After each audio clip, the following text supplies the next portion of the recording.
The gentleman from Oregon, Mr. Walden, is recognized for 3 minutes. Thank the chairman of the committee, and I thank the chairman. Mr. Speaker, last July, the House of Representatives passed H.R. 4572, the Stella Reauthorization Act, by a unanimous vote. Today, after extensive consultation with our colleagues in the Senate, we're offering a second version of Stella's reauthorization, which will extend the copyright and retransmission consent provisions for distant signal retransmitted by commercial satellite providers for 5 years. Now, if we don't act to extend these provisions by the end of this Congress, there will be 1.5 million subscribers to satellite television, including many in my home state of Oregon, that just won't have access to broadcast network programming come New Year's Day. This bill represents the best of how Congress can work together and get things done. Today's version of Stellar is a compromise bill that incorporates the previous passed provisions. These were passed unanimously by the House earlier this year, with the provisions that passed by voice vote out of the Senate Committee on Commerce, Science, and Transportation. Now, by coming together to produce legislation with strong bipartisan, bicameral support, we've demonstrated our clear commitment to the continued availability of broadcast programming to millions of subscribers and to some targeted and, in some cases, much-needed reforms to our communications laws. Specifically, Mr. Speaker, this bill sets a date for the sunset of the FCC's integration ban on cable-leased set-top boxes. That clears the way for innovation and new investment by lifting an unnecessary regulatory burden that has cost the cable industry and its consumers $1 billion. $1 billion, Mr. Speaker, since 2007 it's cost. I especially want to thank Chairman Bob Latta, who's right here, and my Democratic colleague from Texas, Gene Green, who you just heard from, for their thoughtful bipartisan work on lifting the integration ban.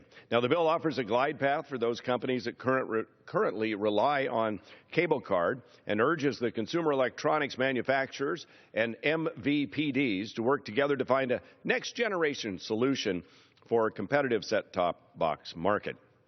Our bill also opens up the ability for satellite operators and broadcasters to modify local markets so that consumers can receive programming that is relevant to their communities. Broadcasters have long had the ability to reach such agreements with cable systems, and this bill creates parity, allowing broadcasters to ensure their programming is reaching the right communities via satellite, regardless of DMA boundaries.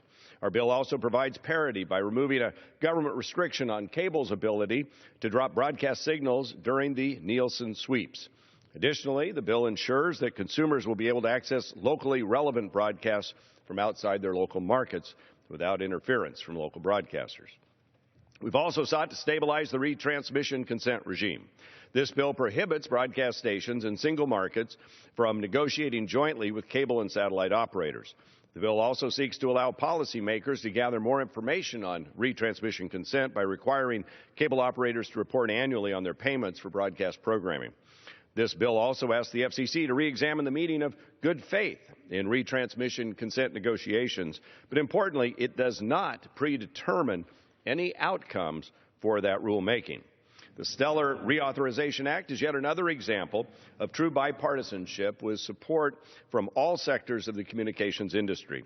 This type of collaboration has long been the hallmark of our committee, and I'm pleased to see the legislative result before us today. As this Congress is drawing to a close quickly, I urge my colleagues to join me in getting important legislation onto the President's desk and signed into law before the authorization ends at the end of the year. Now, it takes many hands to make light work. This bill was no different.